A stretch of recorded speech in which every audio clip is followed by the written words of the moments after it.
Hello and welcome to Model Rail Video 3, which is designed to enhance and complement your enjoyment of our monthly magazine of the same name. We've got the same great mix of a good layout, top quality modelling features, together with lots of prototype information. But we've been listening to what you want, so this time there's even more technique and practical model making skills which you can get to grips with on your layout. We'll also be taking a look at coal traffic and showing you a wonderful new chemical product we've discovered which enables you to add real rust to your models, yes, even plastic ones. Model Rail editor Chris Lee shows that he really has got to grips with building our office layout, the total test facility. We'll visit Leicestershire to see the magnificent double O gauge layout built by David Clark and his colleagues, which uses radio control to run the trains under fully interlocked Great Western signalling.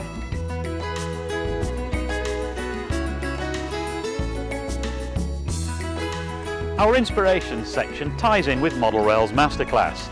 We'll be looking at Gresley's A3 Pacifics, made famous by Flying Scotsman, and the English Electric Deltic Diesel, two popular and frequently modelled East Coast mainline locomotive types. You'll see some fascinating and rare archive film too. We'll also take a privileged look behind the fences at military railway traffic, which still uses a fascinating array of internal ancient wagons of particular interest to the modeller. We've packed more practical modelling technique than ever into this programme, and Chris Lee will be demonstrating how to build a footbridge kit. It's a straightforward piece of modelling, but you'd be surprised at how many incorrectly modelled footbridges you can spot once you know what you're looking for.